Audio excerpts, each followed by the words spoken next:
The Minnesota Vikings have provided a major update going forward with their decision at quarterback because Aaron Rodgers is no longer in consideration for the Minnesota Vikings quarterback. We're going to be talking about what this means for JJ McCarthy, as well as what the rest of the cap space for the Minnesota Vikings could look like here in this video. Very quickly before we get into it, though, be sure to hit the sub button if you haven't already. We know that just over 70% of you guys watching right now are not subscribed to the channel. But without any further ado, Griffin, let's get into this because this is something we were very interested in hearing, and I think I can say that I'm happy with this one. I really was very unsure about Aaron Rodgers. Now that this is kind of out of my mind, I'm very happy about this. But starting off here with Tom Pelissero tweeting this earlier today, the Vikings have rejected multiple trade calls on JJ McCarthy, telling other teams they're moving forward with him as their quarterback. Sources say the plan to add a veteran, but they're not pursuing Aaron Rodgers at this time. McCarthy now enters the offseason as QB1. So very, very nice to see that we now have JJ McCarthy and we fully see and trust him as QB1. But you see there at the bottom, they're still going to add a veteran quarterback. I think that's something that we all expected regardless of who it was going to be. We'll get into a few possibilities later, including one that we each kind of picked out as being probably the best option for the Vikings. But they're still not pursuing Aaron Rodgers at this time is also another thing to kind of think about this. May change later on, but at this very moment, I think for the foreseeable future, and I'm very confident in saying that for the rest of the offseason, Aaron Rodgers will not be pursued by the Minnesota Vikings. So, Griffin, what are your thoughts on this? I know we were going back and forth a few videos discussing what the possibilities really were. You know, did we like it or not? And I think now we have our, now that we're seeing this, I think it makes a lot of sense that this was not the case. Yeah, it's nice to see that answers are kind of starting to take form and we're starting to get to the bottom of this and just seeing what this Vikings team is really going to look like heading into training camp and heading into the regular season and as the preseason before that. And as well as with this, it opens up the door for Minnesota to get a veteran quarterback to be a backup spot that won't cost them $30 million. That won't be a massive price tag and potentially could be a less of a liability if they have to get the starting job, which I know we've said things on Aaron Rodgers about the past few weeks about what's been going on with him.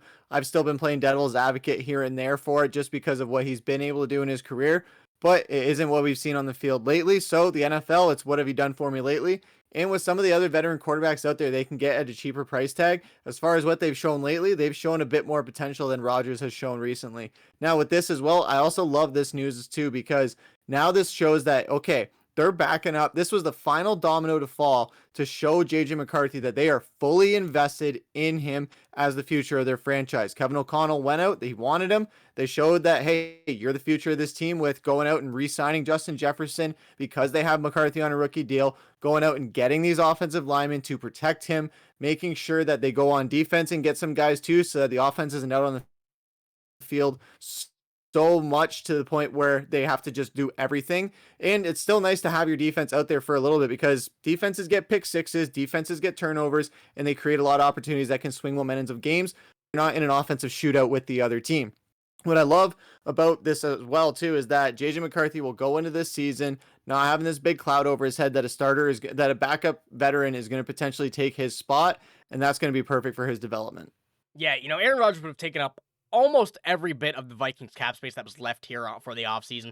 They have their moves made. They made what they wanted to, but there are going to be a few more moves as that veteran quarterback is going to come into play. I'm sure now with what that veteran quarterback is going to be paid as well, they're going to have around $25 million likely. You know, they're just over 30 at this point. You're not really going to pay anything over 10 for a backup quarterback, especially one who's going to be a veteran in this case. And with JJ McCarthy, you know, he's going to expect a veteran to back him up to be just there to guide him as well as also be a safety net. And I do think that that's the smart decision. That's what the Vikings are seeming to be going after. Of course, Aaron Rodgers is not that. He's a bit more than a backup veteran at this point. But when we look at the cap space, $32.6 million, the Vikings are given still a lot of room to be able to make some moves. And after everything that we've done so far in this offseason, they're still 13th ranked in the most cap space here in this offseason, which is going to give them a lot of room to be able to make those extra depth signings. Maybe someone, you know, kind of sneaks through the cracks that they like, they're looking at, get those. Obviously, there's going to be the guys in the draft and whatnot.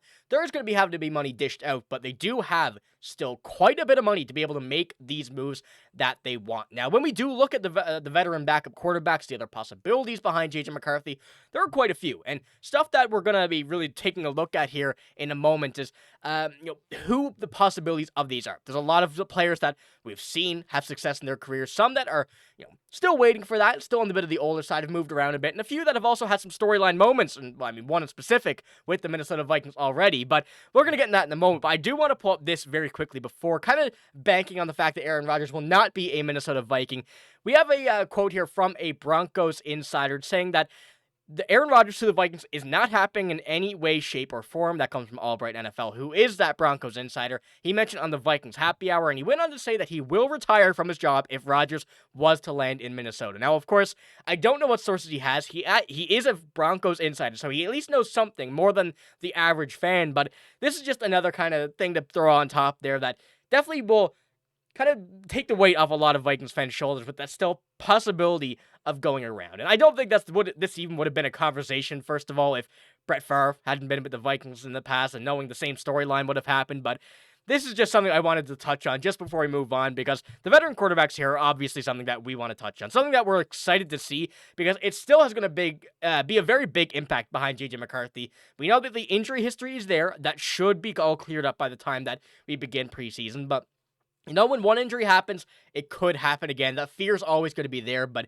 J.J. McCarthy has been rehabbing this for a long time, and he's going to be 100% before he even steps on the field, and he knows that, we know that, and the Vikings are planning to do that. But, Griffen, when we look at these here, there's one guy in my mind that I'm a big fan of here. I know we discussed this a little bit before as well, but before we kind of go into yours, I wanted to pull up this picture. Kevin O'Connell, Joe Flacco.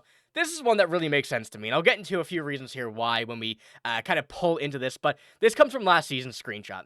Obviously, Kevin O'Connell is a great coach. Quarterbacks love him, and even the veteran ones. And Joe Flacco, who has been around the league, he's been here for a long time, and seeing him at 40 years old, doing what he did last year with the Colts, which was not bad, being that guy, the safety net, he's not mobile at all. It's just as well if you glued him to the turf, because he is not going to be moving those feet. But given the Vikings roster this year, adding the offensive line, having so many weapons, once again, another running back in Aaron Jones who's coming back that can run, that can catch, giving him the opportunity to be a very, very solid, do-not-move quarterback in Joe Flacco. He can have a lot of success here with the Vikings if he does need to come in, and I'm a big fan of what he's been able to do in the past. Super Bowl MVP, going with the Ravens for quite a long time. He has a lot of accolades to be able to help a young quarterback, but also still play at this level. So I'm banking on Joe Flacco as a backup here for the time being. But Griffen, what do you think? Who do you have here? I know there's a few great names here, some younger ones like Drew Locke, and some other potential ones that could be very good. So who do you have your eye on here? I think Joe Flacco, I agree with you, makes the most sense, and I think he would be perfect for J.J. McCarthy as far as just a mentor role, especially if you can keep him around for 1 or 2 years where McCarthy can kind of come into his own, having that guidance at the backup position and being reliable. Will Flacco stay around for another 2 years? Who knows? If he's in a backup role, it's not a part where his health is at major risk. But if I was to pick 2 other guys that are on this list that I'd rather go with, as much as I want to see Teddy Two Gloves back in purple, I know that he's kind of fallen out of the game here and there, and Detroit wants to keep him on there so he can keep all their secrets. But Drew Locke and Jameis Winston, bring famous Jameis to the Twin Cities. He would be great in the locker room, great morale boost, especially after we just lost Cam Bynum. He can't move his feet too quickly, but he can move if he needs to, kind of like Kirk Cousins, where he has that sneaky little scramble speed that can catch teams off guard. The only problem with Jameis? Interceptions. We didn't want Aaron Rodgers because we had the fear of Brett Favre. What did Brett Favre bring a lot with his time in Minnesota? Interceptions and in big moments. Is that to say that Jameis will be in these big moments if he comes to Minnesota? Not necessarily, but it still poses a potential risk of him being in those moments and having those interceptions. At the same time, too, Jameis can also sling it. He's the only guy in NFL history to go 30 for 30 over the course of a season. Now, that's either the best quarterback ever or the worst quarterback ever. You guys can have your own take on that.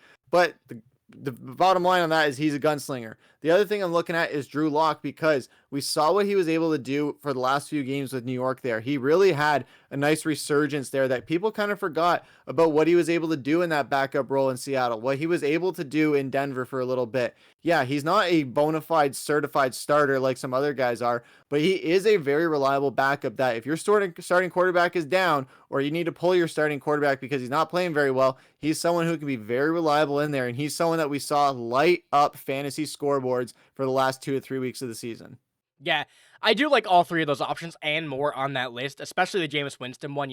A much better situation here than in Cleveland. So, maybe the interceptions toned down. He didn't have much time to throw the ball in Cleveland. So It is interesting to see how that would work out. Drew Locke, of course, a very, very good player when he's on and when you get the opportunity, really. Still only 28 years old, has a lot of potential. Joe Flacco, the old man, can definitely still sling the ball, especially with a team like the Vikings. So I'm very excited to see who the Vikings do go out as a backup. I think they're going to be assessing their options for a little bit. I don't think they're in any rush to do this, but they're certainly going to try and get one of the top on this list. And knowing, and kind of just pull this up again before we finish the video off, the prices are not going to be anything too bad at all. Obviously, as I mentioned, 10 million is probably going to be the maximum, and that still, I think, is quite a bit high.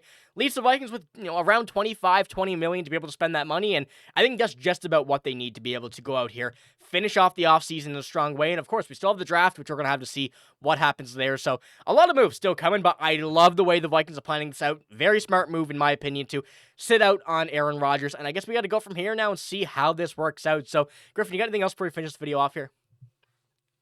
Well, I think we might have dodged a bullet with Aaron Rodgers. They're still going to be monitoring the situation just to see what happens. But it seems like a $30 million bullet that we dodged and didn't risk JJ's future potential as a result.